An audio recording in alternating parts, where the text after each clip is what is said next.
గ్రహణం అని అనగానే సూర్యగ్రహణమైనా చంద్రగ్రహణమైనా మన ఇంట్లో పచ్చళ్ళు లేదా వంట ఆహార పదార్థాలు ఏమన్నా వాటి మీద ఒక గరిక వేసి పెట్టి ఉంచడం అనేది ఎన్నో సంవత్సరాల నుంచి జరుగుతోంది. అది వేయడం వల్ల ఉపయోగం ఏంటి, వేయకపోవడం వల్ల వచ్చే నష్టం ఏంటి అనేది ఇంతవరకు ఎవరు క్లారిఫై చేయలేదు. మా ఇంట్లో అడిగితే అలా వెయ్యాలి అంతే అని అన్నారు మా పెద్దవాళ్ళందరూ.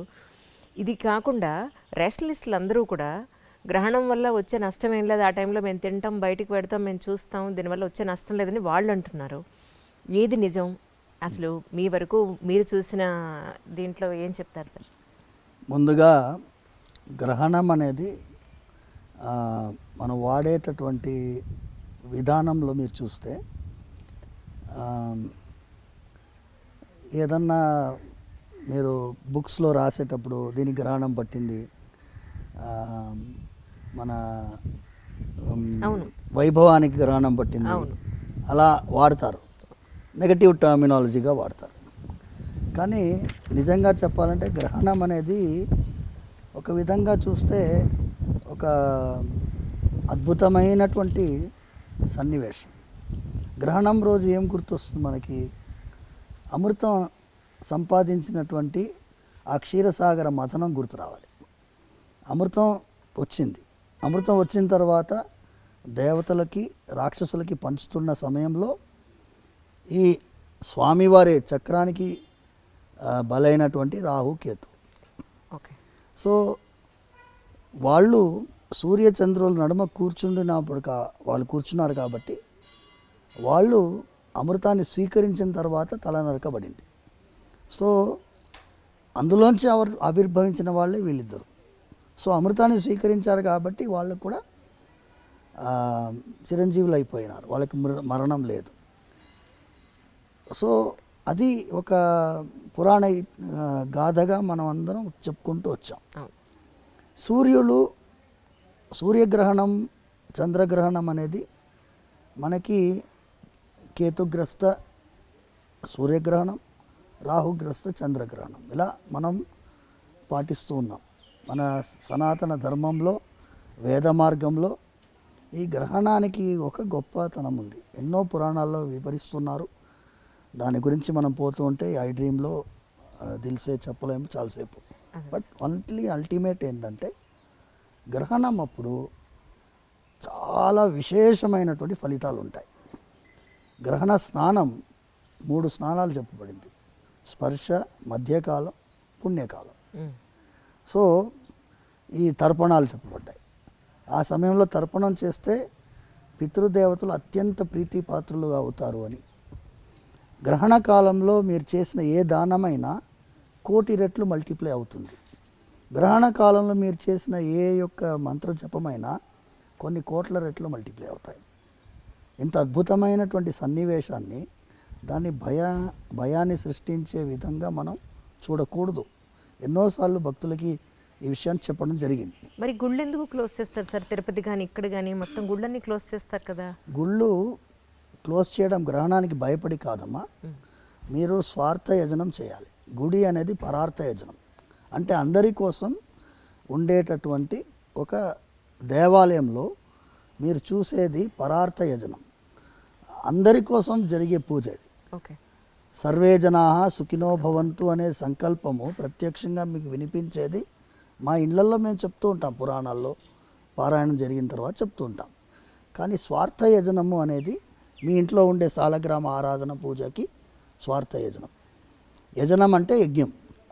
దేవాలయంలో పరార్థ యజనం. పరార్థ యజనానికి కొన్ని నియమాలు ఉంటాయి. గ్రహణ కాలంలో మీరు చేయాల్సింది అర్చకులు కానీ దేవాలయంలో పనిచేసే వాళ్ళు కానీ వాళ్ళు చేయాల్సిన నియమాలకి నిబంధనలకి కొన్ని ఇబ్బందులు ఏర్పడతాయి. గ్రహణ కాలంలో మీరు నైవేద్యం తయారు చేయలేరు. సో ఇవన్నీ కారణాల వల్ల ఆగమ శాస్త్రం విధించబడింది.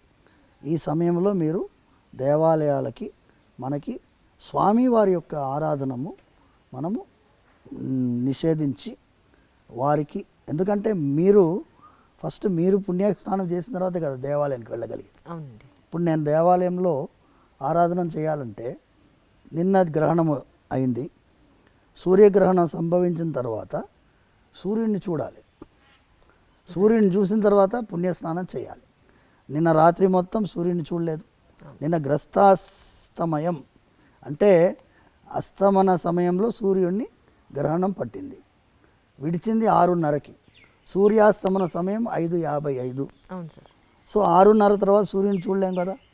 నిన్న రాత్రంతా మేము ఉపవాసం ఉండి ఇవాళ తెల్లవారుజామున లేచి సూర్యుని చూసిన తర్వాత తర్వాత శుద్ధమండల స్నానం చేసిన తర్వాత పుణ్యావాచనం చేసుకొని దేవాలయానికి వెళ్ళి అక్కడ స్వామివారికి అభిషేకాలన్నీ నిర్వహించిన తర్వాత భక్తులకి దర్శనం ప్రారంభించాం. అంటే భగవంతుడికి భక్తులకి నడుమ ఉండే అర్చకుడికి కూడా ఈ పుణ్యస్నానాలు అవసరం కాబట్టి స్వామివారు తమల్ని ఆ ఒక్కరోజు ఆ గ్రహణ కాలంలో భక్తులకి అందుబాటులో లేకుండా మనందరి మీద వాత్సల్యంతో అది పెట్టారు. మీరు దేవాలయాలు మూసేస్తున్నారు, దేవుడికే గ్రహణం భయపడిందా అనేటటువంటి వాళ్ళు విమర్శించుకోనండి. వాళ్ళని ఒక్కొక్కరిని బట్టి నేను కన్విన్స్ చేయడానికి దిల్ సేవే అంజలి లేదు. ఓకేనా. రెండవ పాయింట్, ఇప్పుడు గరికె అనేది అద్భుతమైనటువంటి దర్భానికి అంత విలువ ఎందుకు వచ్చింది అంటే గరిక ఎండితే దర్భ అంతే కదండి. ఎండు దర్భనే మనం వాడతాం. అవును. అయితే దానికి కూడా ఇప్పుడు మనకి పుష్కర స్నానం ఎలాగ వచ్చిందో 12 ఏళ్ళకి ఒకసారి పుష్కరాలు వస్తాయో, ఈ అమృత భాండం నుంచే పుష్కరం గురించి కూడా వచ్చింది. అలాంటిదే ఈ అమృత భాండం గరుత్మంతుల వారు తన యొక్క తల్లిని వినతాదేవిని శాపం నుంచి విడుదల చేయడం కోసం ఇంద్రుడితో పోరాడి అమృత భాండం తీసుకొచ్చి ఏం చేస్తారంటే ఈ గరిక పైన పెడతారు.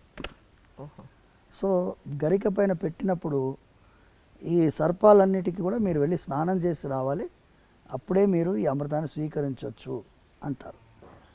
అంటే అందరూ 1000 సర్పాలన్నీ సముద్రంలో స్నానానికి వెళ్తారు. మళ్ళీ ఇంద్రుడు వచ్చి తీసుకెళ్ళిపోతాడు అమృత భాండాన్ని. తీసుకెళ్ళేటప్పుడు గరిక మీద అమృతం పడుతుంది.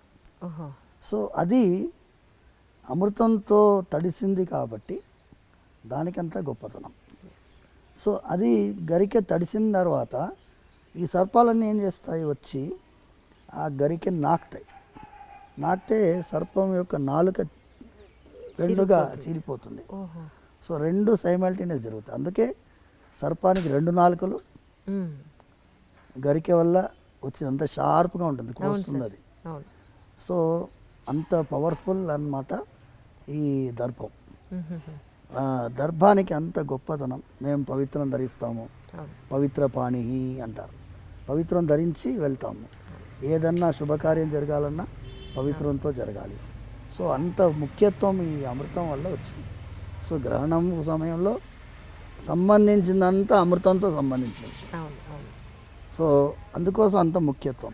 దాన్ని కనుక మనము ఏదన్నా పదార్థం పైన, వండిన పదార్థం పైన, పచ్చళ్ళ పైన, చెడిపోయే పదార్థం పెరుగు అందులో పెడతారు, చిన్న ముక్క పెడితే అది చెడిపోకుండా ఉంటుంది దర్భం వల్ల. ఇది మనం నమ్ముతాం. ఇప్పుడు నమ్మకం ఉండేవాళ్ళు నమ్ముతున్నాం. ఇప్పుడు మేము వెళ్ళి ఈ రేషనలిస్టులని, వాళ్ళు అదేమంటారు హేతువాదుల్ని వెళ్ళి కన్విన్స్ చేయాల్సిన అవసరం లేదు.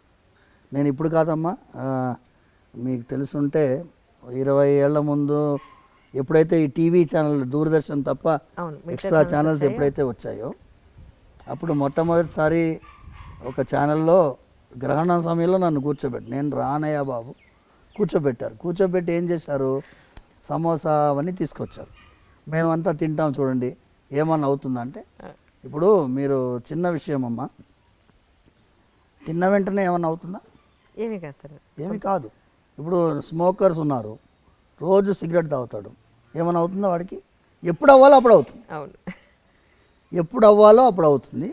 అయినప్పుడు మీరు అయ్యో ఎందుకు చేసామరా అనిపిస్తుంది. ఇప్పుడు సైంటిఫికల్గా గ్రహణం సమయంలో lot of other reasons are being చెప్తున్నారు.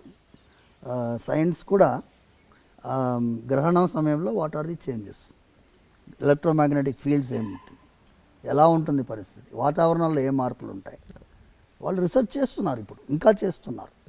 So let us wait.